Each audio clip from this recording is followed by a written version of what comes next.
Good morning.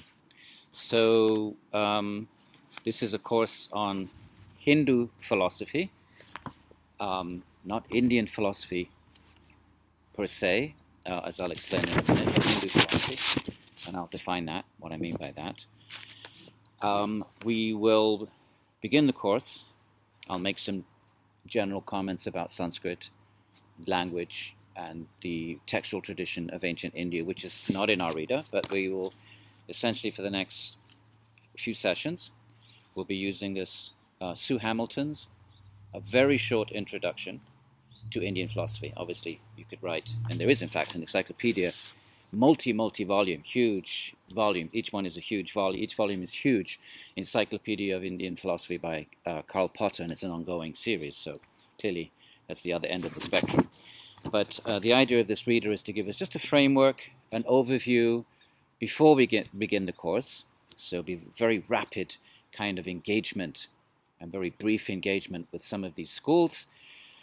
So we have a sort of bird's eye view, and then for the rest of the course we'll be going into a number of these schools, some of the most prominent schools, and we will be reading the primary sources. The primary source is the actual source text itself, not something written about a school, but the actual writing of the school itself. So these are in the Indian philosophy come in the form of sutra texts, and we'll discuss all of that as we proceed. So we're going to be using this reader, and I will be sort of reading from this, piggybacking on this, using this as a springboard to, discuss some of the issues that Sue Hamilton raises, and that's the plan. Okay, so we'll start off with a brief discussion on the literature the philosophical literature that we'll be engaging is pretty much all written in a language called Sanskrit.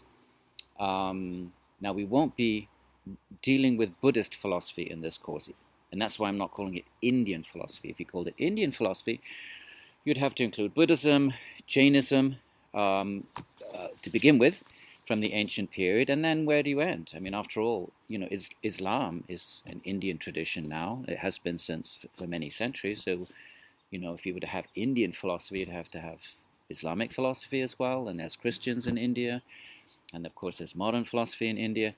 So by using the term Hindu philosophy, of course we know that the term Hindu is not an ancient term. It doesn't surface until the 15th century, and it doesn't surface in Sanskrit literature. It's not a Sanskrit term. So the first time we see that term used is in a 15th century Bengali text called the Chaitanya Charitamrita. And the term Hindu essentially seems to mean non-Muslim in the first usages. But now it's become, so it's problematic. It's a term that was introduced into India by foreigners, actually. They came in from the northwest, and it's sort of a mispronunciation of the Indus River. So the Hindus were those living on the other side of the Indus River. So it was a geographical indicator initially. But now the term has pretty much become standard. And we will use it in the sense of, and they have conferences. What is a Hindu? What does that actually mean? What is a common denominator? Because there's so many different belief systems and traditions within what we now call Hinduism. But bracketing all that, we'll be using the term for those traditions that lay some kind of allegiance or acknowledge some kind of allegiance to the old Vedic texts. Okay, so those traditions that see themselves as developments and expositions, that have developed that find the seeds of their tradition within the Vedas. They consider themselves grounded in some sort of way in the Vedas. We will call them. That's how we'll be using the term Hindu. Those that own some kind of allegiance to the Vedic corpus, even if it's just formal and nominal, even if actually the later traditions have very little to do with the old Rig Vedic hymns. But nonetheless, those traditions that still acknowledge the Vedas as the source of Indian culture in many ways. So the Vedas then would be the oldest literature in what we now call an Indo-European language family. Okay, so Sanskrit is the language of the text that we will be studying.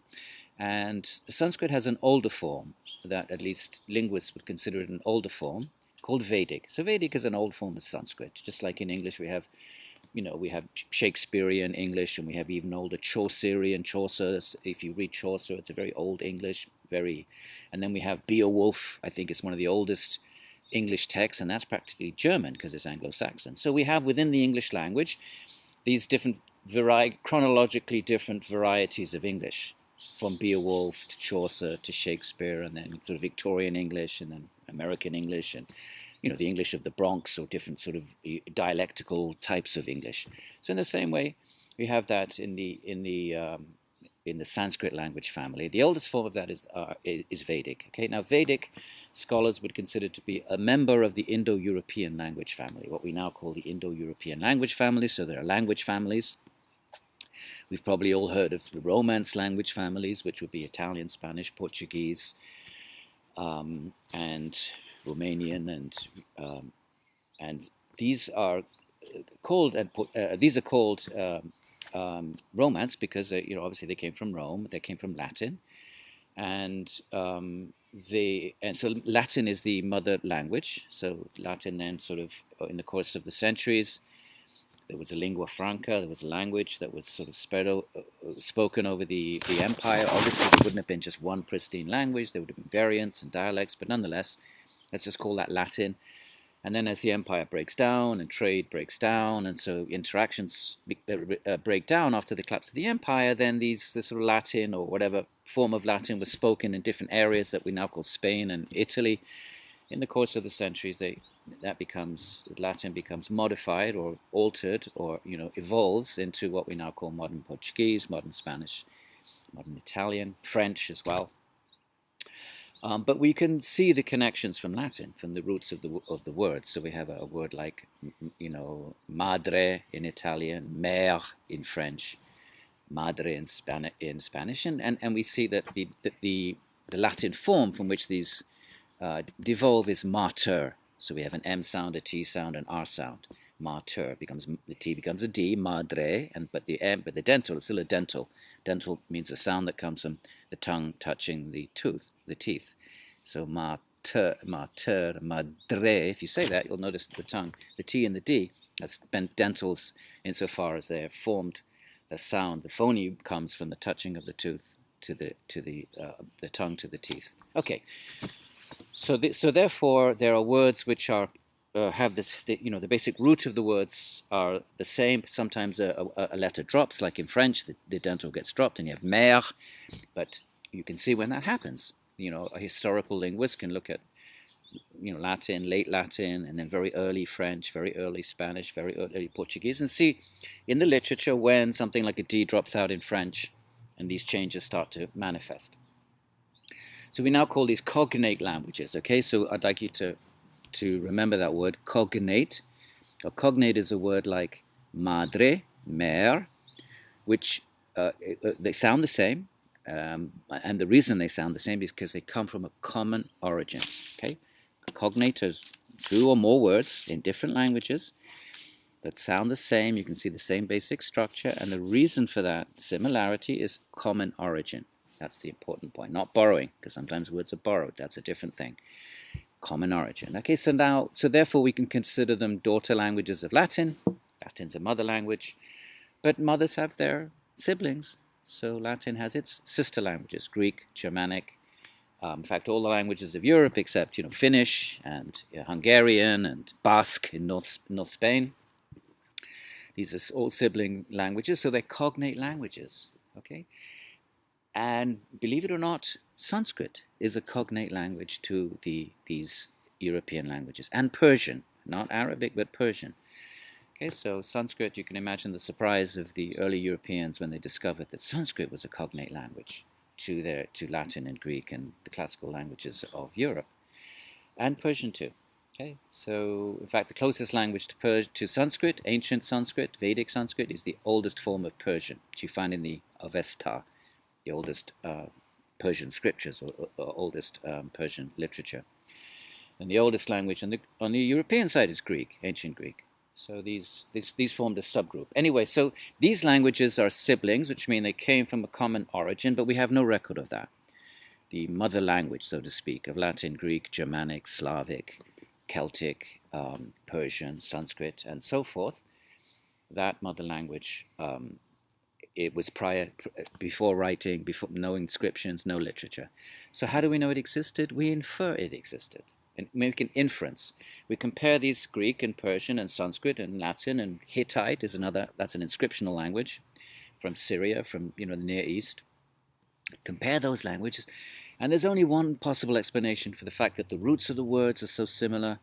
The declining of the verbs, the conjugating of the verbs, the declension of nouns are so similar. There's only one possible explanation, and that is that they came from a common origin. Okay, so that's an inference. And that common origin, since we don't know what it, I have no record of it, linguists assign a name to it. It used to be called Aryan, for reasons we don't need to get into, but obviously that became highly politicized, so now we use the term Indo-European. It's just a geographical term, right? This language family stretches from India over to Europe, so we just call it Indo-European, okay? So this is relevant to us because there are words that we'll be encountering that have cognates, because English is a Germanic language, so just take the word yoga. Some of you may have heard this. But yoga is cognate. Its sister word in Sanskrit is yoke. Okay, g and k are gutturals. The sound comes from down here. If you say k or g, you notice it comes from the same part of the mouth. So a cognate is identified. There may be a change. We identify cognates from the part of the mouth or throat from which the sound emerges. We have dentals and palatals, which are sort of throat, gutturals, and Sanskrit has 5 different locations called vargas. Don't need to get into all of that. This is not a linguistics course, but I just want to, what I want to establish is that the Sanskrit texts are cognate. Sanskrit language itself is cognate to English, so it's a cousin, if you will, long-distance cousin connection. So lots of words like jnana for knowledge. Okay, so philosophy is about knowledge. Okay, so one word. So think of the word knowledge. It's got a K. Why is there a K there? We don't pronounce it. It's not just randomly there. Well, it's there because once upon a time, because English is Anglo-Saxon, which is German, and in German it's ken. You do pronounce it. So ken, to know, right? So kno, put the K back in. Think of Greek gnosis, gnosis, kno, and then Sanskrit jnana. You start to see how the root within kno, gno, gnya. Don't worry about vowels, by the way. Vowels are very volatile. So when you're looking for cognates, when you're looking for these sister words, don't pay attention to the vowels. Pay attention to the consonants, the stops, and which part of the throat they come from. Okay? Don't worry about any of that. That's just a sort of...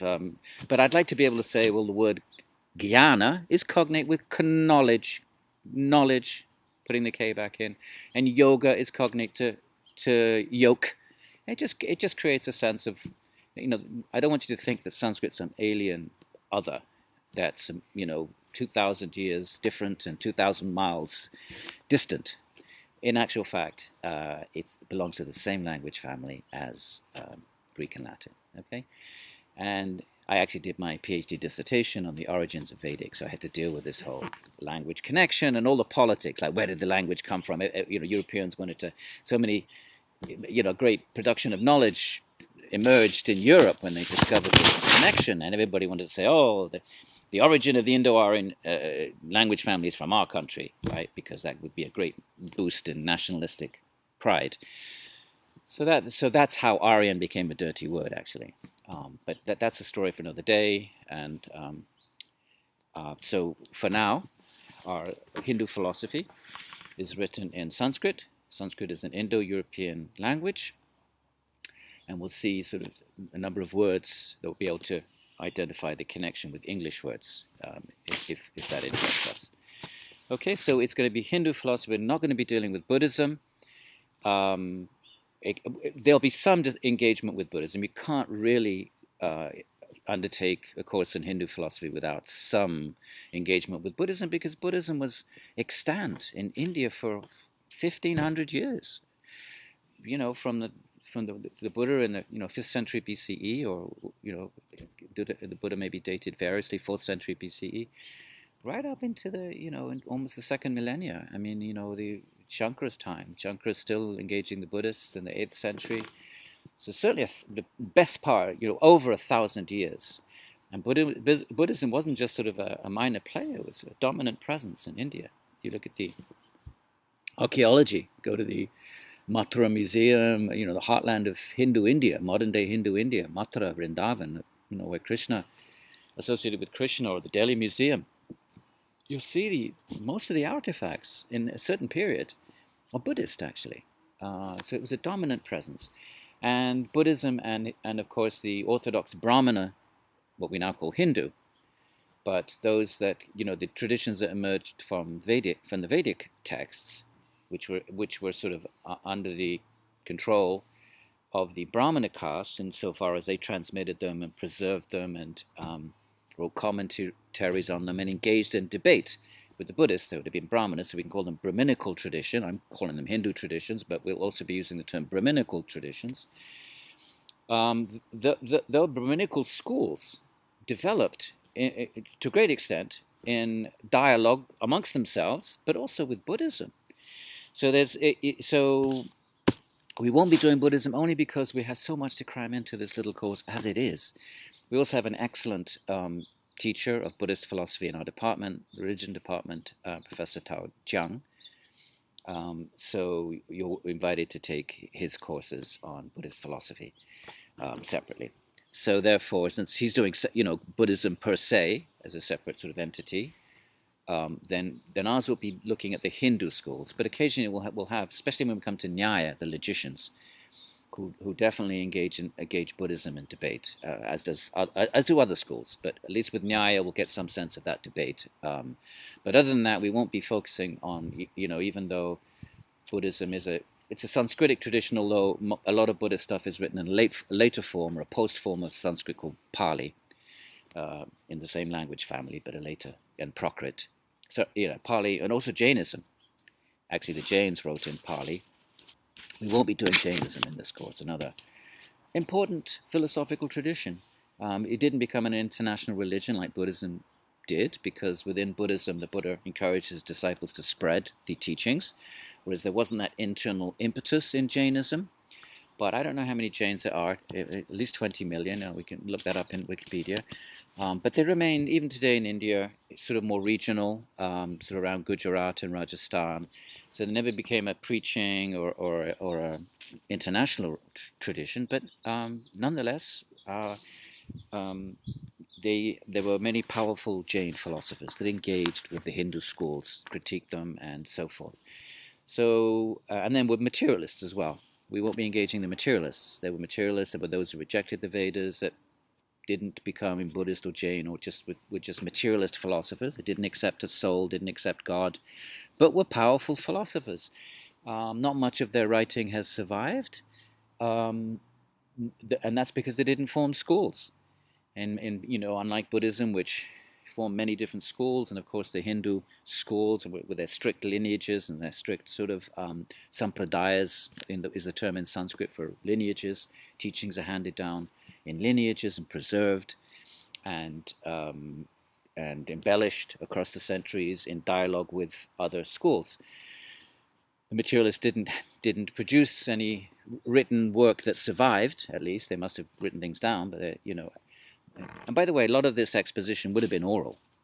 A lot of these traditions were memorized and handed down, repeated through memory.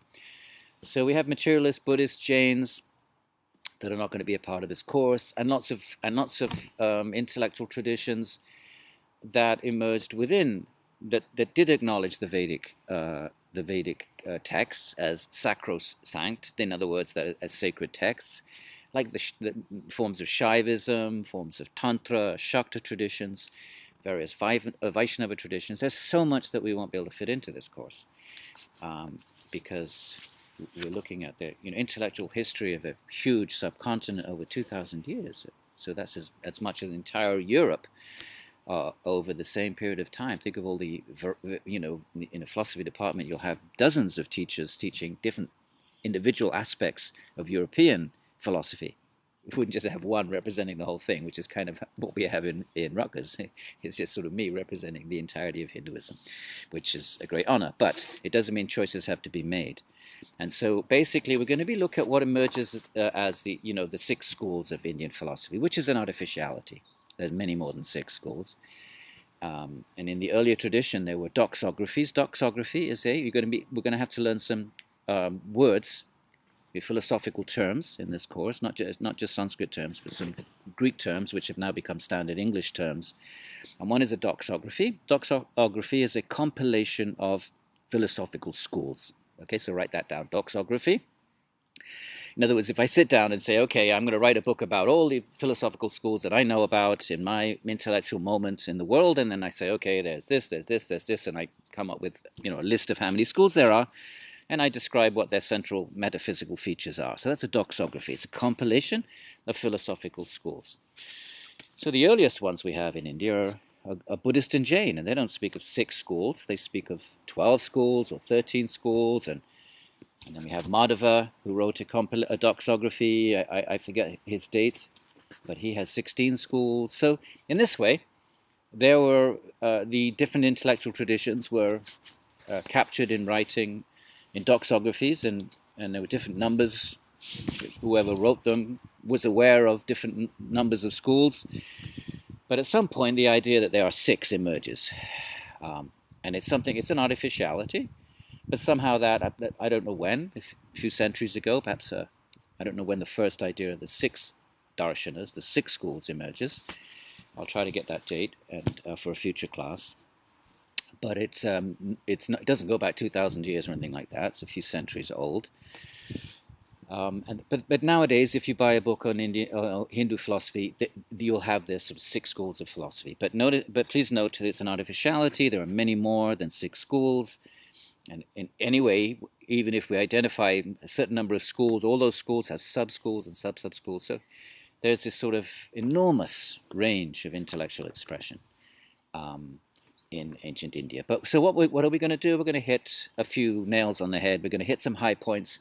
We're going to look at what did emerge as these 6 schools, okay, in this course. And we're going to be reading the primary text. It's not going to be my spiel. Obviously, I'm going to be lecturing on the text, but we're going to be reading the text, and we get as close as we possibly can to the author.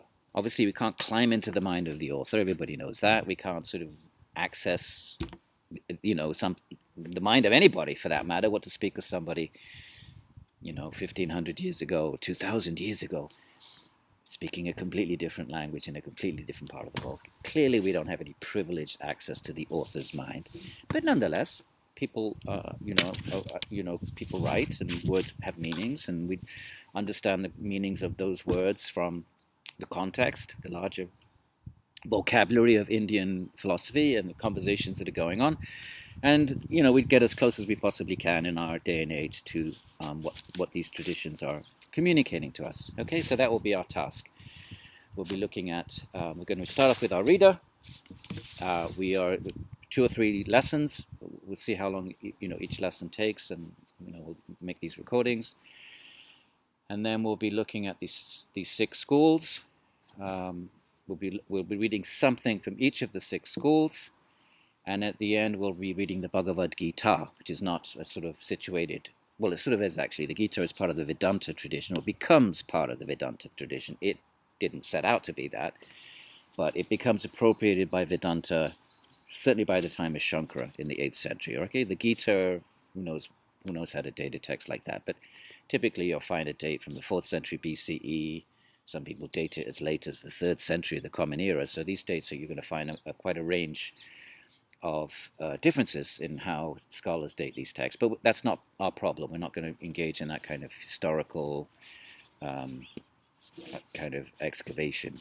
That's not our interest. We're interested in thought, okay? This is a course on philosophy more than the context. Okay, we're not so much going to be looking at the context, social context, cultural context, political context from which these schools emerge, because clearly philosophy it's not just floating about in a cloud. It's a product of human engagement, and humans are the product of their culture and their political moment and social moments. And historians prefer to look at that. They're much more interested in the social historical context of thought, whereas philosophers are aware of that. It's just that they focus more. Well, let's just look at the thought in its own terms. What is it saying? Okay, granted that it comes out of a social, cultural, political environment. No one can deny that. But let's bracket that and look at what is actually being stated, just in terms of pure intellectuality. There is no pure intellectuality, but let's pretend there is, and let's just sort of look at what are these statements the intellectual statements being made, okay, by a philosophical tradition about metaphysical questions. So we need to build up some vocabulary, and Hamilton has these little grey boxes which give the definition of terms, and why don't we start off with metaphysics? Okay, what is metaphysics? So we're on page 5. Let's read what she says. So metaphysics concerns the nature of reality as a whole. What is the ultimate nature of reality, right? Beyond physics. Physics might be a part of it, but beyond physics, it questions how reality is fundamentally constituted. What are the ingredients of reality? The types and natures of relationships between these ingredients. Is there a God? Are there souls? Are there elements of matter? What are the interaction? What are the cause and effect relationships between these ingredients? Okay, so what does she say? Well, she says that the types and natures of and relationship between any constituents there may be. Okay, this is metaphysics. What are the ultimate laws of the universe? So the world, universe, cosmos, human beings, other beings, and causation. What sort of laws of cause and effect govern the relationships between these entities? So that these are all ingredients of metaphysics. Now, another term which is very similar to that, it's not quite clear what the difference is always, and that would be ontology. And she defines that on page 16 in that big box there. So, but ontology really, perhaps you can situate ontology within metaphysics, but ontology is less concerned with the relationships between things, but what are the ultimate things? If you dissolve this world, dissolved everything down till you got to a stop sign, you couldn't dissolve anymore. Reduce, right? Atoms, reduce them into their whatever quarks and strings, and keep going if you can keep going. What's the stop sign? Do you end up with souls and matter, God? That's ontology, the ultimate ingredients. So in our Indian schools, for example, Sankhya, one of the schools, the ultimate ontology is Purusha and Prakriti. There's Purusha, the conscious entity, and Prakriti, the unconscious object of consciousness, matter. Okay, so we might say soul and matter, but we're going to be using Indian terms, Sanskrit terms.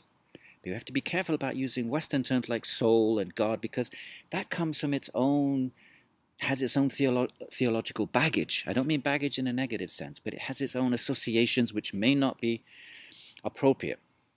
So in the beginning, we'll say things like God and soul, for soul for Atman or Purusha, and God for Brahman in the beginning.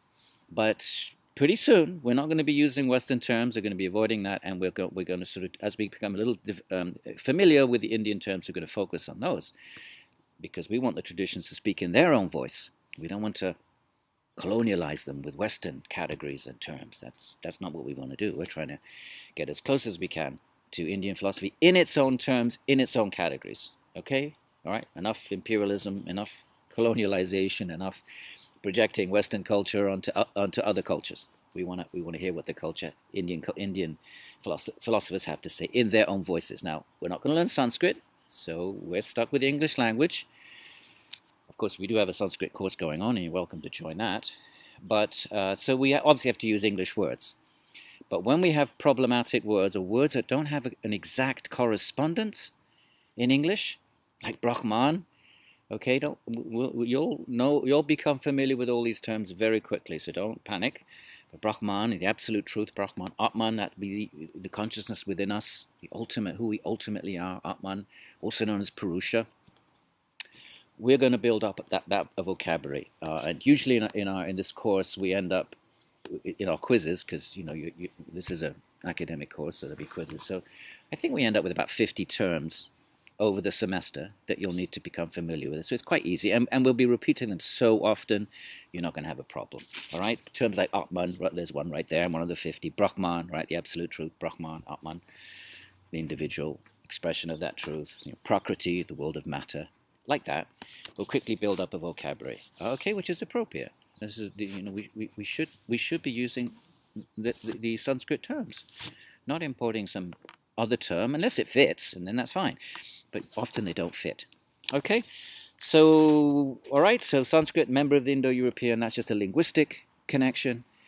Indo-European language family. Languages are the same, but also some of the, the old part of the old cosmography is the same. The idea that there's a realm of gods, and some of these gods of the Greco-Roman pantheon, we can trace actually the names with some Sanskrit. Some of the lower level Sanskrit gods, with a small g.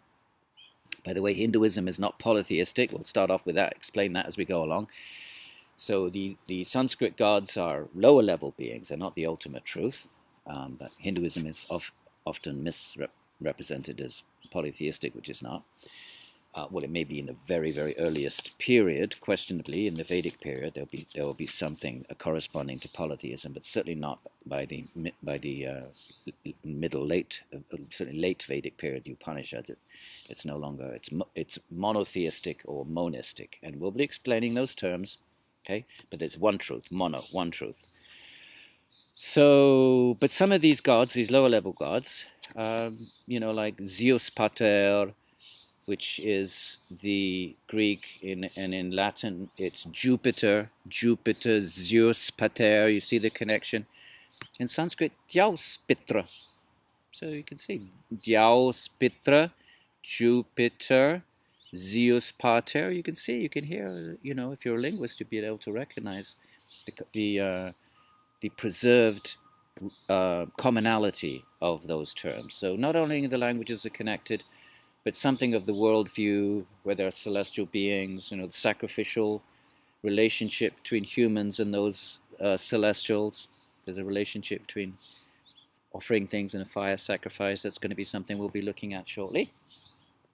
That's also shared in the Indo-European language and also cultural family. So it's a fascinating notion that there was this ancient culture that eventually broke up and spread into what we now call Europe and Persia and North India. Okay, Southern Indian languages, by the way, are not members of the Indo-European language family. They're members of a Dravidian family. That's Tamil, Telugu, Kannada, and forget the fourth one, Malayalam.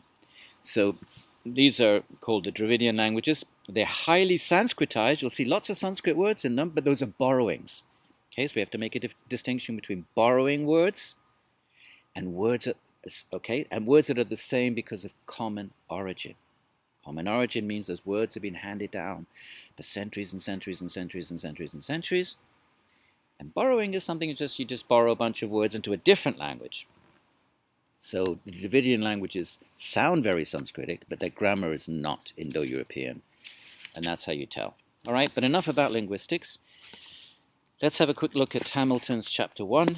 And she starts off by saying that philosophy in the West, certainly since Kant, okay, Kant would have been, 1715 to 1789, so 18th century. It's with Kant that you have a separation of philosophy from theology. Okay, even though he was a devout Christian, Kant and Hamilton has a little discussion about this. So she on page Kant at the bottom of page 1. So he's the one that first separated things that you know about from revelation, from scriptures, and things that you know about through pure human reasoning. Okay, this corresponds to the Enlightenment, more or less. This 18th century is the Enlightenment. What happens in the Enlightenment in Europe? Okay, Indian enlightenment is going to mean something quite different. Being enlightened in the yoga tradition and the Vedanta tradition is going to be something quite different. It's a different kind of light going on. But nonetheless, when we talk about the enlightenment in terms of the Western tradition, really what happens is that Scripture revelation. Okay, revelation is when truths are revealed by God in the form of a Bible, or in the Indian context, the Vedas and Bhagavad Gita, lots of the texts. They're revealed. So that's revelation. So up until the Enlightenment, then, the knowledge of reality, the world, history, had to be filtered through whatever the Bible said.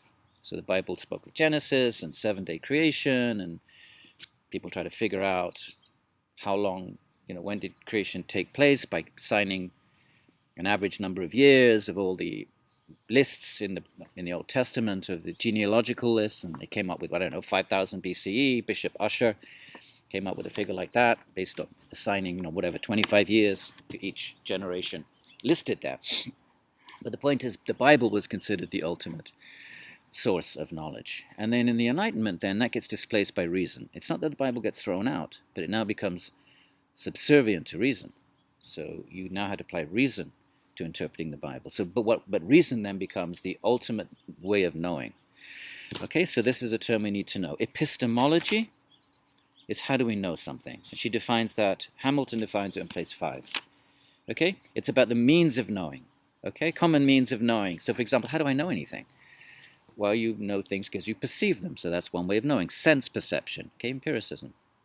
Are there other ways? Well, yes, we can make inferences. We make inferences, like sort of black matter. We don't perceive black matter, but we may infer it exists because of things that we do perceive. And the only way of explaining certain anomalies in things we perceive is to infer there must be this thing called black matter. Okay, that's an example from physics. But we'll be looking at how inference works in Indian philosophy as part of this course. And another way of knowing is what we hear. Okay, so just from hearing. We're in college, right? You're all in college, so you're getting all this information, right? So you're getting knowledge. Where are you getting it? Your teachers are telling you, or you're reading it in books. These are words, okay? What do we know about Big Bang, or about the nature of the cosmos, or the nature of neurons and brains? Have we seen these things? No, probably most of us have not. So how do we know about them all? How do we even know certain countries exist, like Mongolia? Have we been there? No. How do we know? Okay, well, we hear about them. So this would be another way of knowing. So that's epistemology. So prior to the Enlightenment, the ultimate episteme way of knowing was the Bible. That had the ultimate say. But then in the Enlightenment, then reason displaces that. Okay, now this is relevant to us because from that point on, from Kant, then philosophy separates, and revelation gets assigned to a domain called theology. So theology is also engages in the same intense critical thinking and reasoning, but in support of revelation. So it's, in that sense, it's, from a philosophical point of view, it's contained, it's bound, it's limited from a philosopher's point of view by being stuck interpreting a sacred text. Okay, because theologians will turn around and say, well, philosophers are stuck with their episteme, which is reason. They're not going beyond reason. Well, what about all the truths beyond reason? So that could also be seen as a limitation, especially as we'll see. Yoga will say you've got to get beyond this reason to experience truth. But let's bracket all that. All we're trying to establish now is that the discipline of philosophy since Kant in the 18th century. Before that, it was just philosophia. It was just everything. It was what we now call science, theology, philosophy. It was all just one sort of domain of just knowledge. How do we, just using these disciplines just to sort of know, well, what is reality? What are we? What is the ultimate cause of things? Is there a God? Or how is God? Of course, in the Christian world, that was just an accepted from most thinkers. Okay? So there wasn't a separation. Even the great Greeks, right? We sort of like to think of Western philosophy as grounded in great, Aristotle and Plato, but they didn't make these separations, and they engaged in what we now call religious thinking. They accepted gods. They accepted a god and little gods, celestial beings. Plato speaks of reincarnation, and certainly Plotinus gets very what we would now call mystical. So really, there was no separation in Western intellectual history until Kant and the Enlightenment, right? Since then, so in other words, in our academic moment, all the more so, what was philosophy then sort of breaks up, fractures into philosophy which is purely analytical. And it nowadays, a lot of philosophy brackets even the main questions that provoked philosophy in the first place, like who are we, and what is the goal of life? These big metaphysical, existential questions, which used to, motivate, certainly have done, and probably still do, many thinkers. But nowadays a lot of philosophy is purely analytical, like what constitutes analytical, deductive, inductive thought, or even linguistic. What is thought? Is it words? What is the relationship between words and reality, and so on? So it's become analytical philosophy is now prominent, certainly more so, I think, in America than in Europe. Okay, but the point I'm making is, so that's been separated from these metaphysical questions, which become sort of relegated to theology, questions such as, is there a soul? Is there God? Is there a cause beyond Big Bang? What caused Big Bang? Those kinds of questions get relegated to theology. And then other just sort of hardcore science questions become scientific questions. So we now have these three fields. And also psychology becomes another field. Psychology used to be, well, what is the thinking entity? What is thought? So where there would just be philosophy prior to the Enlightenment, we now have these very focused fields of theology on the one hand, and philosophy as it's now understood, which is analytical, and then psychology, which deals with thought and the mind, and science, which deals with the external world. So she discusses a little bit of that, and the point she wants to make is, well, often, certainly since Kant, actually going back to the Greeks sort of had this, there was a conversation amongst the Greeks, well, what's the origin of philosophy?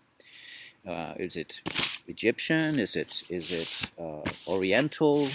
And there's this conversation, and you see this in Diogenes Laertius, who determines, I think it was he who determined that, well, no, real philosophy is just Greek. These other thinkers, the Egyptians, they think and they have philosophy, but it's very pragmatic. It's, we Greeks that really just engage in philosophy for the love of philosophy. So you get these ideas already in sort of Greek, in certain Greek voices, that philosophy is a gift of the Greeks, and that actually becomes inherited in later European sort of, Eurocentric, we'd have to call it now, notions of what is philosophy. Is it uniquely a Western thing? That's completely problematic and racist and nationalist, and I'm sure there's lots of attention being directed to deconstructing all of that. But we still have this notion that Indian thought is a bit too mystical to be called philosophy. And the reason being that a lot of Indian thinkers didn't make this separation. Why should they? They have different. Their texts were, remember the Enlightenment was also provoked by problems in the Bible, as archaeology is recognizing how old the Earth is. It becomes impossible to fit that in with a notion that was created in 5000 BCE. So the biblical claims, or considering the Bible as the ultimate authority on all knowledge, becomes problematized as archaeology emerges as a discipline, and it becomes clear that the Earth cannot, was millions of years older than 5,000 years, and also Europe then through trade initially, then colonialism encounters these other cultures it wasn't aware of in the same way, and now how do we fit that into a biblical narrative? So all of these, so both archaeology, discovery of the non-European world, all triggers this sort of crisis in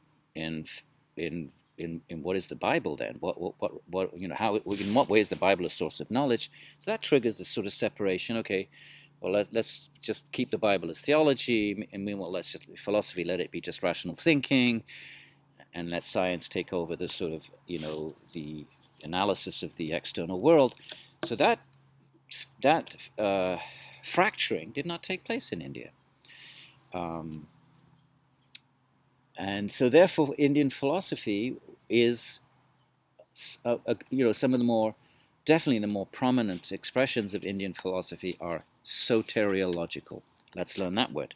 She defines that at the bottom of page 2. Soteriological is a tradition that the goal of which is some kind of liberation, post-mortem, after death. I'm going to be using that term, post-mortem, right? Mortem, Latin term for death, post, after death. So those traditions that believe something survives death, and ideally, if a perfect life has been led, and we'll define what that is, that entity that survives, okay, we'll start getting used to Sanskrit terms, that which is called a psyche by Plato, and a soul in Christian theology. Okay, so let's start learning our first couple of words so that we're going to be using them. I don't want to keep using the term soul, certainly not psyche, because that's an example of something that's inappropriate, because the psyche is the thinking faculty, and yet when we come to the school of yoga and Sankhya, we'll realize that the soul is not the thinking faculty at all. What is it? It's pure consciousness, and thinking is actually a material overlay. That's an example of how using the term soul or psyche, which in the Christian context, the soul is the thinking entity, is consciousness, but also the thinking entity, and the intellectual entity, and the willing entity, that we can't transfer that to the notion of Atman and Purusha in yoga, because the Atman is not the thinking, it is consciousness only, but not thought or intellectuality. Okay, so that's an example of why we don't want to bring Western terms which bring baggage along with them, which is not relevant to the notion of self in some Indian schools. Okay, so first two terms, Atman. Okay, that's a term we find in the Upanishads, a body of text we'll be reading together, and later Vedanta, which emerges from the Upanishads. They like to use this term Atman for the ultimate part of who we are, our deepest level, self. What are we ultimate if we strip away all these layers, right? Here I'm wearing a shirt. Okay, let me take off the shirt. Now what am I? Okay, well, am I this body? No, we can take that off as well. And then what am I? Am I the thinking? No, we can take that off as well. Well, what are we left with that we can't take off? That is irreducible and eternal and never changes. Okay, we'll talk a lot about this. But the Vedanta and Sankhya and Yoga traditions would say it's just consciousness itself. Now, other traditions would actually be a bit closer to Plato and Christian notions that the Atman actually has a thinking quality, but let's get to that when we need to. But for now, so we're establishing our first couple of terms. So one is Atman, and the other is Purusha. They mean the same thing, okay? And it is the ultimate deep level who we ultimately are. If we take off all these overlays, who are we that cannot be, that it is who we are that cannot be separated from us, if that makes any sense. In other words, who are we irreducibly? We can't reduce anymore. Okay? Who are we that, is there an unchanging part of us that we are eternally, not just in this life? And that's the Atman. That's consciousness itself. We're going to talk more about the Atman. So just get that down for now. So Atman and Purusha, same thing. Okay? And then we have the term Brahman we'll get to eventually or fairly shortly. And now is Atman the same as Brahman? Is it different from Brahman? Let's bracket that question. Right? Let's start off with Atman and Purusha. So soteriology is that there is some kind of post-mortem liberation. That after death, something is liberated. What is it that's liberated? Okay, all schools will use this language of Atman and Purusha. That Atman, they may have different understandings of Atman. We'll get to those. And Purusha, right? Because Atman and Purusha, same thing. They may have a different understanding of what that liberation is, but soteriology just is the notion that something becomes liberated in some sort of way after death. So Christianity is soteriological because, Christians believe there's a soul and, you go to heaven if you're good or whatever. So you get liberated. You could use that way of thinking. Okay, so that's soteriological. So now back to the question of is Indian, sometimes Western philosophers post-Kant, I've considered Indian philosophy to be not philosophy because it has this soteriological aspect. It has this belief aspect embedded in it. It's not just pure reason. That it accepts the idea of an Atman based on sacred texts, right? Philosophy, you can't accept sacred texts. That becomes theology. So in pure philosophy, as it's been understood since Kant in the West, let's contextualize everything, right? Western philosophy might have grandiose notions about itself, but it's really just a system of intellectual traditions emerging from a small little part of the world. Important, but let's not universalize it. So it's time to reclaim non-Western traditions. So sometimes I'm going to speak a little bit forcefully about that. This is the moment, right? We have all this Me Too and Black Lives Matter, and we need to reclaim. And voices that have been colonialized and imperialized and marginalized, and we need to reclaim these voices, because maybe they have a lot to say that could be useful to our modern day and age. And certainly that's my belief about Hinduism. That's why I've dedicated my life to studying it and practicing it and teaching it. Okay, so soteriology. So some philosophers would say, oh, it has this religious element, and so therefore it's not philosophy. It might be, it doesn't mean it's not rational. It doesn't mean it's not, deep and profound, but it's not philosophy sensu stricto, in the strict sense. It's kind of a problematic thing to say, because anyway, what are you going to do with the history of Western philosophy then, before Kant? Because they were all Christians, or the Greeks were believers in God, and so we're going to toss that entire history out before Kant, right? If you study Western philosophy, you don't start with Kant. There's a canon to read, so it starts to get a little bit close to revelation. Then you have to read Plato, you have to read Aristotle. If you're going to get a PhD or an MA or a BA even in Western philosophy, you can't do that without reading Aristotle and Kant and these great thinkers, right? Hegel and so forth. There's this sort of canonical Wittgenstein in the more modern period, and Nietzsche and so forth. Okay, but certainly up to Kant. And before that, what about all those great Descartes?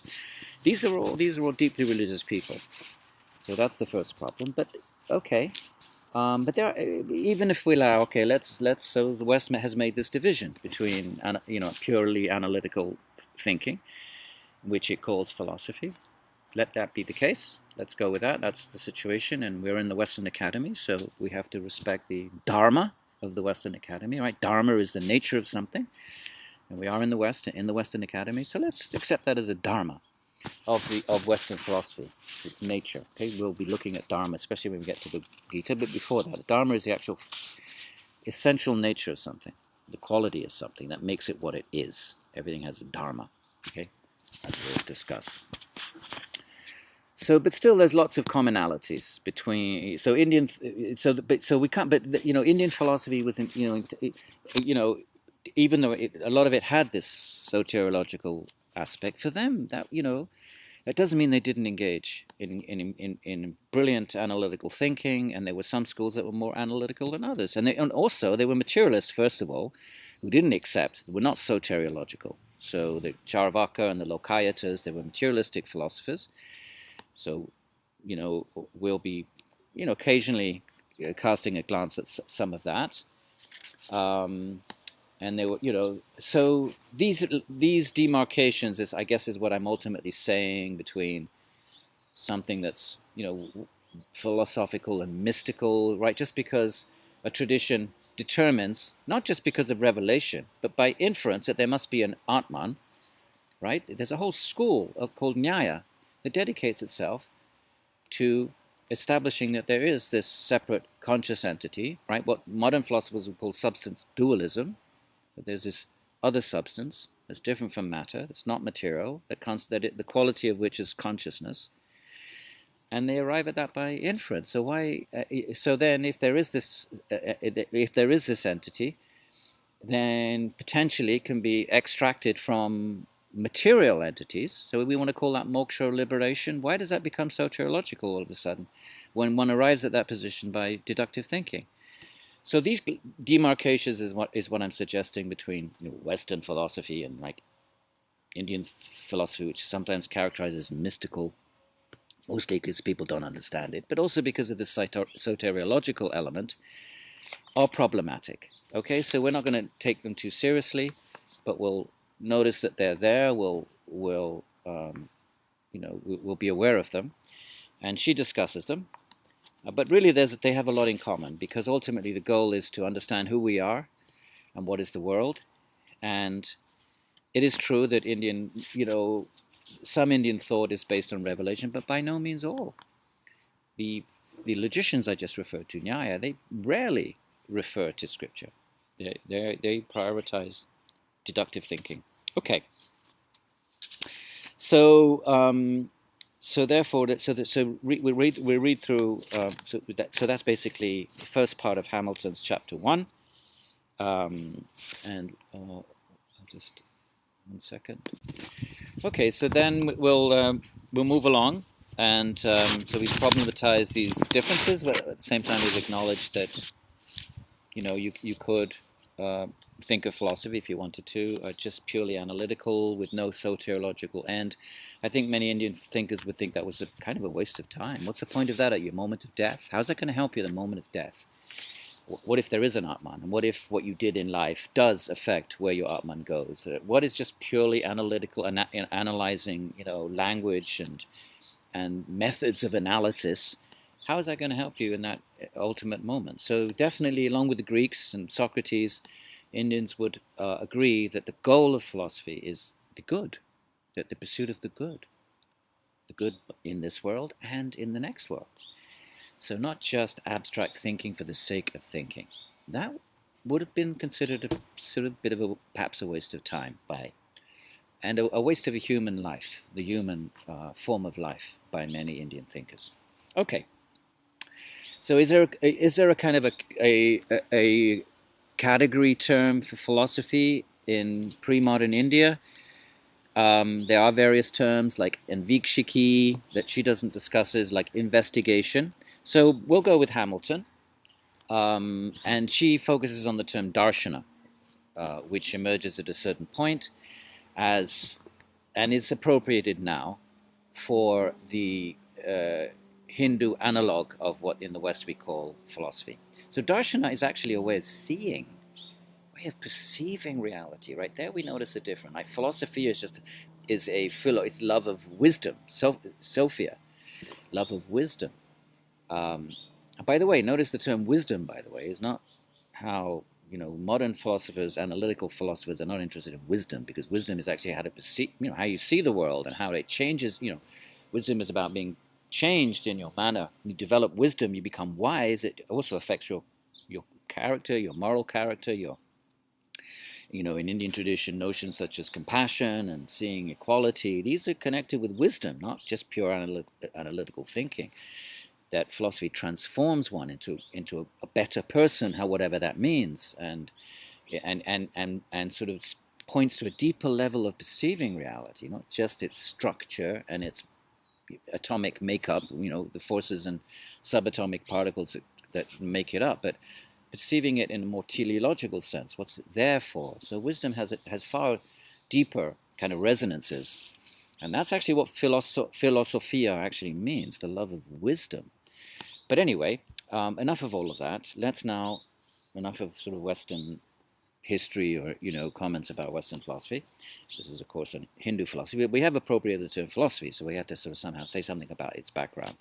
But is there a Sanskrit term? Well, the term that emerges nowadays, and possibly for, I think it goes back, I think Halbfas is a book by Halbfas that looks at the history of the term darshana, and I'll review that, and I'll say something about that in a future topic. I don't have it with me now because I'm traveling, but now the term is darshana that emerges, right? There's another term in envikshiki, investigation, that we see in the ancient Sanskrit texts. That's one of the branches of knowledge, is envikshiki. And then we have drishti, which is a point of view, a philosophical drishti, again, a way of looking at the world through a sort of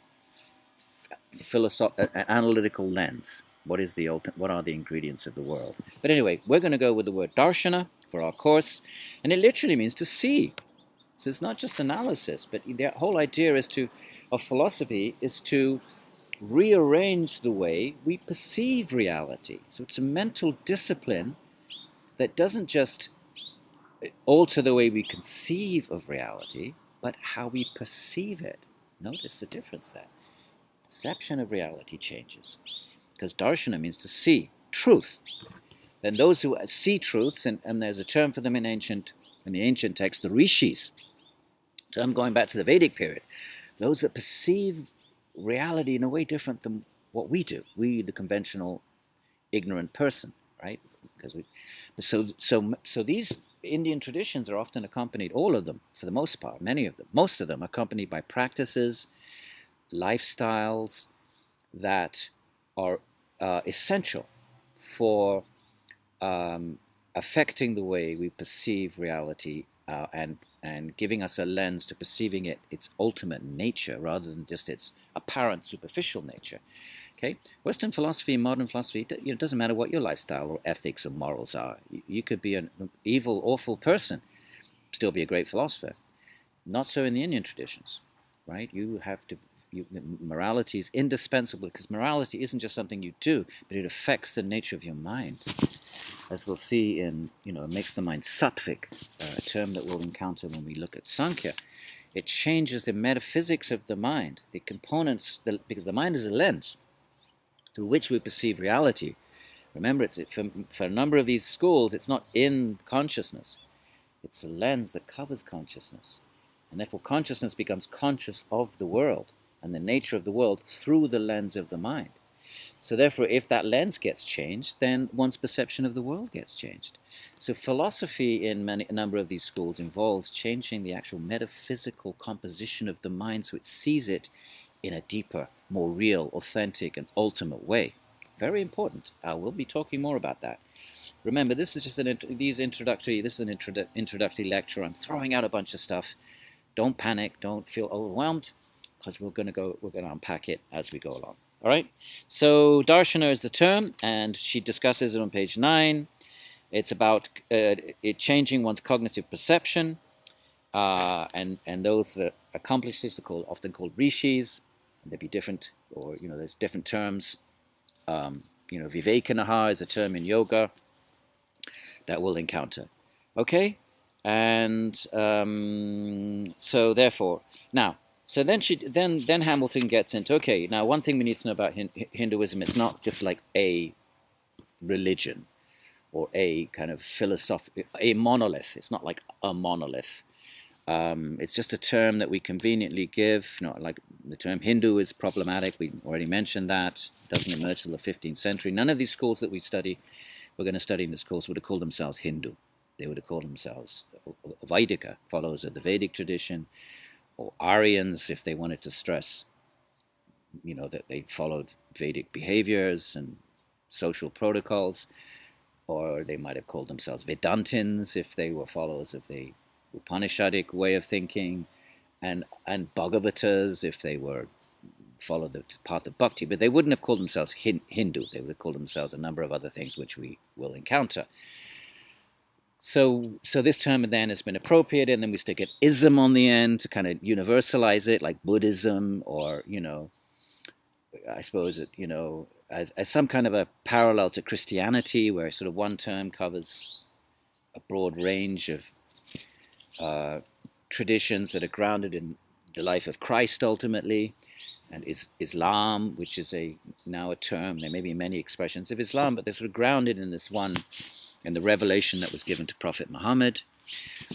So when Western scholars encountered Hinduism, they're thinking, because their understanding.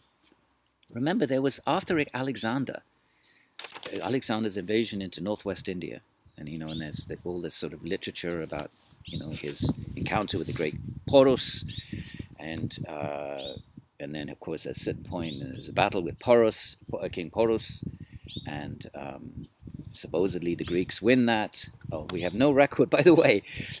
There's not a single mention of Alexander and his conquest of northwest India in any Sanskrit text at all. They just didn't make it into any of their texts. It's a huge thing in the Western imagination, right? Alexander conquers the known world, or even as far as the mythic land of India.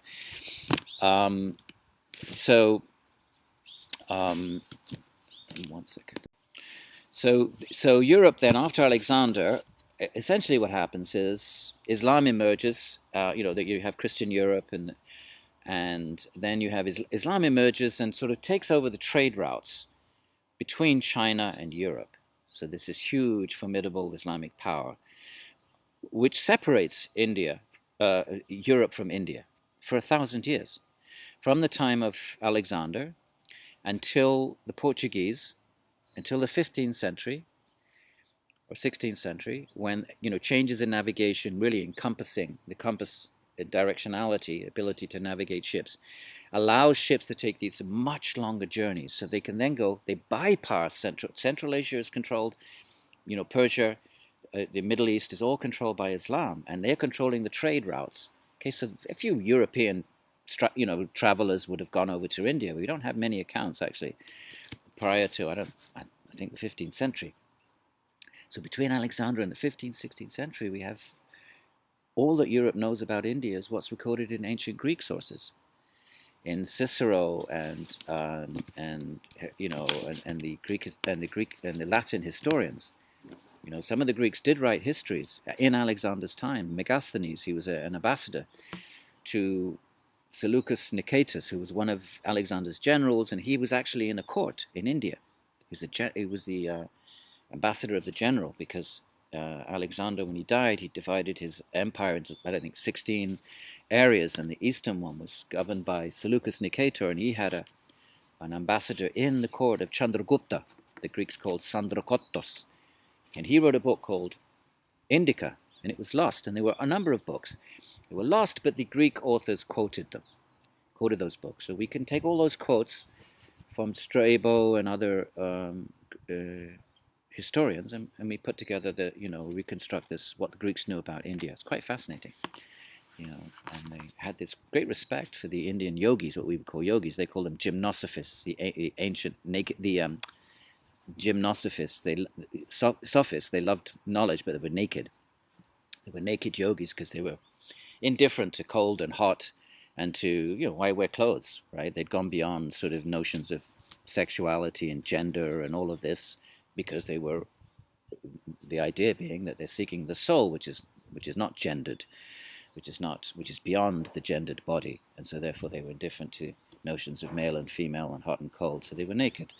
And lots of stories that filtered from into Christian writings, even about these stories. We don't know if they're true or not, because they surface centuries later in early Christian writing, like I think his name was Saint Ambrose, talks about these yogis, the gymnosophists, being saying to Alexander, well, you come and live with us. You think you've conquered the world? Have you conquered your own soul?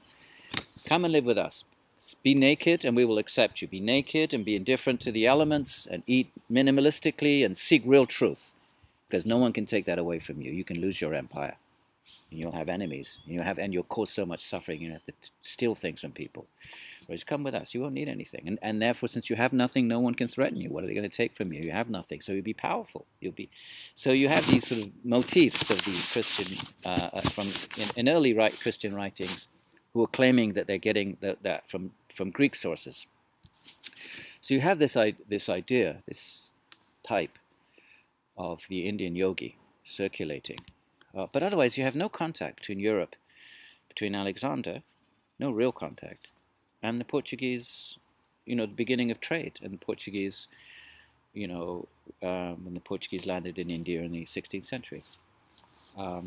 So anyway, the question then is, one question could be, so then therefore you're going back to the term of so what do we call these cluster of traditions, right? So okay, here's how I went down that, got sidetracked there, and where I was going with that was that, so in all that time, what is religion for a European point of view, right? The religions that they knew were Christianity, Judaism, right? Before reaching out, in the 16th century, and because of the changes in navigation, then they start seeing this huge world out there, China and Africa, and of course that begins with trade, exploration, then trade, and then colonialization. But in that period of time before they encounter all these other traditions, what is their notion of religion, right? They know that there's Christianity, and they know that there's Judaism, and they know that there's Islam, right? Obviously there's encountering, and also through trade and also through conflict. And what do these have in common? Well, there's one book. There's a book, a Bible, or the Old Testament, or the Quran. So there's one book, one God.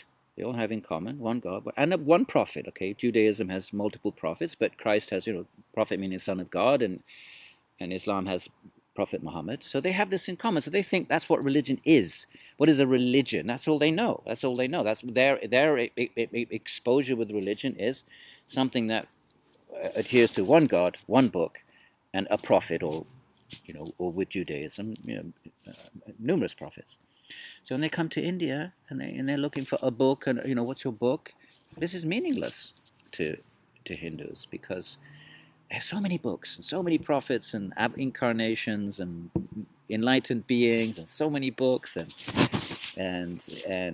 not just, and maybe there's one God, but that God manifests in multiple ways. And so this was really a bit bewildering, you can imagine. All right, so then the term Hindu becomes appropriate. It's a geographical term, those living on the other side of the Indus River, as we said.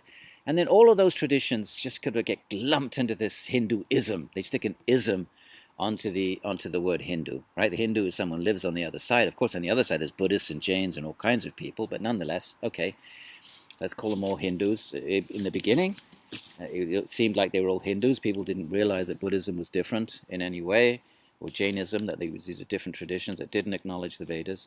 So the term Hindu emerges, and the term Hinduism then it results from that. So that's how we have a course like this is called Hindu philosophy. So, so given that, we have this entity we now call Hinduism, and within which we speak of Hindu philosophy. All right, and there's no single pope-like figure in Christianity. There was a pope that would then proclaim what Catholics should believe, and then you either adhered to that, or you broke off and became a Protestant or Greek Orthodox. But there's a sort of central point. There's a pope, and certainly there's the New Testament. If you're a Christian, you don't have that in Hinduism. You don't have a central figure speaking on behalf of an entire tradition. You have multiple lineages and sampradayas, which are intellectual lineages. You have multiple charismatic yogis who command authority by dint of their experiences in meditation. So there's this sort of vast mass of different spiritual, religious, intellectual flavors and entities that come in under this rubric of Hinduism.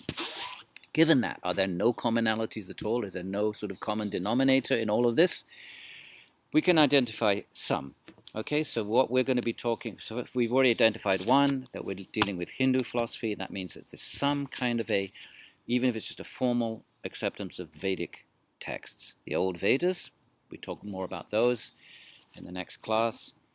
So there's that kind of, there's at least an acknowledgement that the Vedas are divine revelation, and that later schools claim, at least, to situate themselves, and they locate their own origins within the Vedic texts, even though, say Krishna and Shiva and Vishnu and pilgrimage and pujas and all the things we associate with Hinduism are barely to be found in the old Vedic texts. They're found in the later texts. But nonetheless, that's one common denominator, a textual canon consisting of 4 Vedas, the 4 old Vedas, the Rig, Yajur, Atharva, and the Samaveda, the 4 Vedas. And there is the Vedic canon that has 4 strata, okay? The oldest is the Vedic hymns themselves, the Samhitas, which are the 4 Vedas I just mentioned, listed in Hamilton. The next strata are a genre of text called the Brahmanas. We're not going to be, we'll have something to say about those next session. The Brahmanas are a group of texts. They're also a caste, a group of individuals born in family lineages called Brahmanas. So it becomes a caste. But they're also the name of a genre of texts. And of course, the Brahmanas are the ones that study and perpetuate and perform the material in those texts. So that's the second strata of the Vedic corpus. We're speaking about the Vedic corpus, the 4 Vedas, the Vedas themselves. Okay, Rig, Sama, Yajur are the Tri Vedas, the 3, and then there's the Atharva that gets added, the 4th Veda. Then we have the Brahmanas, which are prose texts. The Vedas are hymns that, for the most part, at least the first 3, the Rig, the Yajur, and the Sama, are hymns that are recited during the performance of a sacrifice. Okay, sacrifice would be a kind of a bricks in the shape of a sort of fire pit. Different.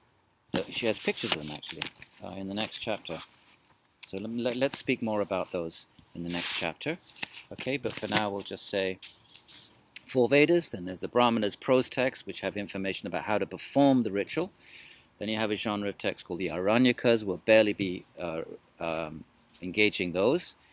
They don't really have a clearly defined, sort of aspect of their own. Because let's talk about the fourth. The fourth is the Upanishads, the philosophical texts. So the third, the Aranyakas, contain material that sort of spills over from the Brahmana prose texts, and they also have a lot of sort of Upanishadic type material. So they don't have a sort of really a clear characteristic of their own.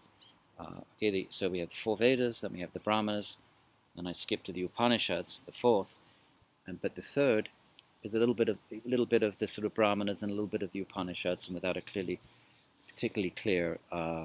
They have some material about how to perform the sacrifice, which overlaps with the Brahmana texts, but they also have some sort of mystical speculation associated with the Upanishads. But anyway, the Upanishads are really what's going to be of concern to us in this course, because that's where we find the origins of Hindu philosophy, and one of the major schools one of the major darśanas of the 6 schools, the darśanas, Vedanta, is going to be rooted in the Upanishads.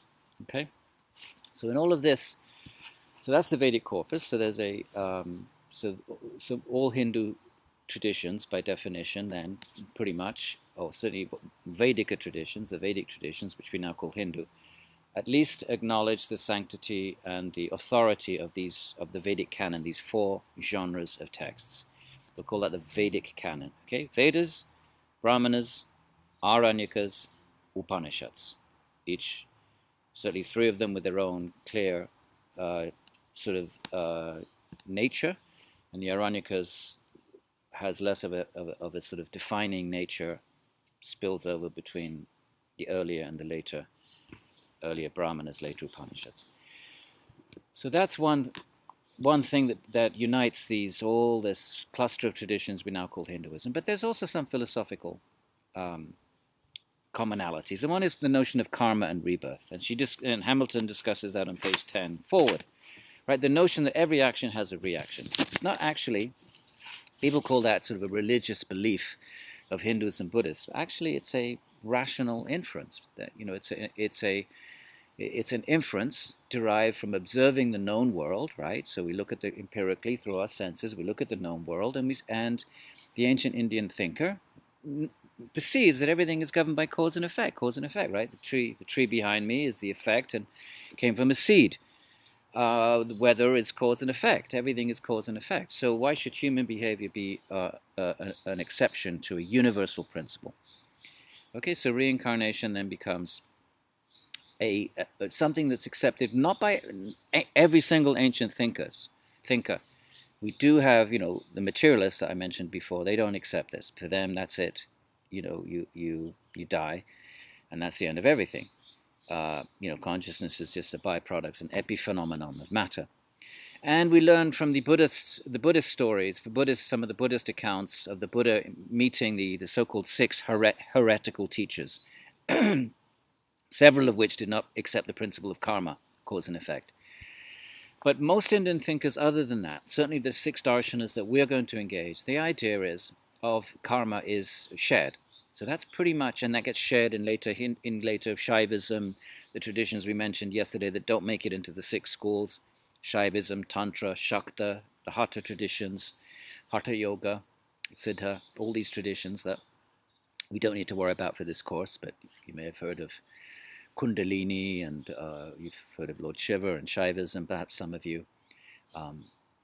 But they all share this notion that every action generates a reaction, and that this notion of since we're acting until the moment of death, not all the reactions spill over into this life. So we die, and something then survives that and is still connected to the reactions, and that those reactions then form the next birth that we take. Okay, and the quality of life of that next birth. We'll look at this very closely in Patanjali, the Jati Ayurboga. We'll look in Patanjali, the Yoga Sutras. We'll be looking at yoga and the yoga tradition. So that's a commonality, the notion of karma, that every action generates a reaction, and that these reactions spill over into the next life and flavor the type of reincarnation, flavor the birth that we take. We're going to talk a lot more about that. I'm just talking very, very basic shared principles now, shared between the schools. So she talks about that, Hamilton, on pages 10 and 11. So karma, and it all has its roots in the early Vedic sacrifices. The idea that if you did a Vedic sacrifice, it produced an effect. You didn't see it. You couldn't see the connection between your sacrifice and the effect. Maybe the effect would come in later in life, or maybe it would come in the next life. So that bond that connected the cause and the effect is unseen. In fact, they even call the earlier term for karma, what we now call karma, is adrishta, the unseen one. It's unseen. But just as we can't necessarily see the connection between causes and effects even in empirical reality, but we know that they exist. So that's a shared feature of the traditions that we'll be looking at, notions of karma, reincarnation, and I mention them now because she does. And she also talks about the scriptural traditions, right? So therefore revelation is there. Okay, we mentioned the Vedic canon. So that would be called revelation for traditional Hindu. These are aparushaya. They're not written by any human being. Okay, so therefore they are transhuman. Now, whether God spoke them or whether they're just eternal truths, the different schools will have different positions on that, as we'll see. But they're not human products. And why is that important? Because they're perfect, right? Because if they were human product, if humans wrote these texts, then humans are imperfect. So any composition coming from a human is imperfect, right? Philosophers would have to agree with that, because that's what philosophy is. It is sort of intellectual thought coming from a human, and therefore every generation critiques philosophy of the previous generation. Therefore, philosophy is always and never, by definition, actually, by its very nature, is an ever-changing, ever-ongoing kind of never static. You never arrive at an absolute in philosophy. You don't arrive at an absolute. You can't. You might strive to, but then by the history of philosophy, we see no philosopher has ever established an absolute truth that wasn't later critiqued and problematized and deconstructed and by the next generation of a philosopher. That's the nature of philosophy. Whereas religious people, recognizing that, partly because of that nature of philosophy, you never come to an absolute truth. It's always ever-changing. Take the position, Vedanta certainly does, one of the schools we'll be looking at, that for things that we can't perceive or make inferences about, we are dependent on revelation. Otherwise, we can never know it, right? Questions like, what is the cause of Big Bang, right? Science can't reveal that by its very nature. Science is post-Big Bang. It deals with space and time and cause and effect that emerges from Big Bang. But questions such as what caused the Big Bang is not something that science can even articulate. That goes to the realm of metaphysics and theology. So therefore, there is revelation in that unites the schools we'll be looking at. They all accept, to greater or lesser degrees, in actual practice. Vedanta and Mimamsa is all about interpreting sacred texts, whereas Nyaya and Sankhya never even mention a sacred text. But nonetheless, they all accept them. That's what I mean by varying degrees. And a couple more terms that she introduces that we will finish up with. On page 14, exegesis is how you interpret a sacred text. How do you construe meaning from a sacred text? You may have a sacred text, but the sacred text may have words, but what do they mean? What kind of a meaning do you construe from a sacred text? That's exegesis. A term she doesn't mention that we'll be using is hermeneutics. Very similar to exegesis. But hermeneutics is more, how do you interpret a sacred text systematically? Not just one passage. Exegesis could be just, how do you interpret one passage? What does this passage mean? What does this sentence mean? Hermeneutics is you have to interpret the entire sacred text in a systematic way. You can't be saying, well, this says this here and it contradicts it over there and over here something else, because a sacred text has to be consistent. Anyone that accepts divine revelation, they're accepting it because it's perfect, right? If it was human composition, it would be affected by the imperfections of humans. The whole idea of having the need for a revelation is that we have to accept absolute knowledge about these. Is there a God? Is there not a God? What happened before Big Bang? Right? These absolute questions, ultimate questions. Philosophy can't give you, and science can't give you, because they're always probing by their very nature. So anybody seeking absolute answers to questions, according to Vedanta certainly, has to accept divine revelation. That means divine revelation has to be absolute, has to be perfect, can't be inconsistent, can't be saying one thing here and contradicting itself over there. And so therefore, if Scripture apparently seems to do this, right, Scriptures do seem to contradict themselves in different passages and say different things. So hermeneutics is the science of interpreting a scripture so that what appears to be contradictory isn't really, if you apply a method to it. So we'll be engaging this a lot with Vedanta. So hermeneutics is a word that I'm mentioning now because she's mentioning exegesis, which is how you sort of interpret a particular passage, where hermeneutics is similar to that, but how do you interpret an entire text such that you come away with, from the entire text, one consistent, at least, or consistent meaning, maybe not one, but consistent, systematic, non-contradictory kind of point of view. All right, so that's hermeneutics. We'll be repeating these terms. Okay, so that's then pretty much all we have from chapter 1. We'll leave it there, and I hope this introduction is causes you to feel interested in and excited about engaging this course. I hope I haven't put anybody off, and I understand I've thrown a lot of stuff out there, but we'll be going over it again and again and again. And my goal is that by the end of this, I don't know how many, 13 weeks, 26 sessions. It's a lot. And because I'm taping it, some of these classes are going to be longer than normal.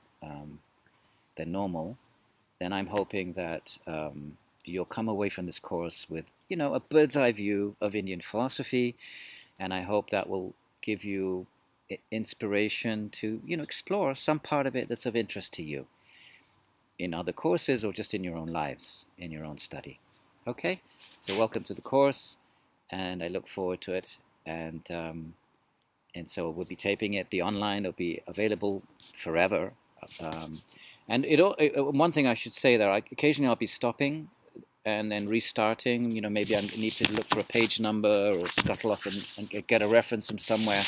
Occasionally there'll be little tiny breaks, and sometimes I come back and I can't quite remember where I left off. So there may occasionally be little disjunctions and disconnections. So bear with that and forgive me for that. And hopefully it's all for the ultimate good. Okay, so namaskar, swagatam, welcome to the universe of Hindu philosophy. I'm looking forward to this.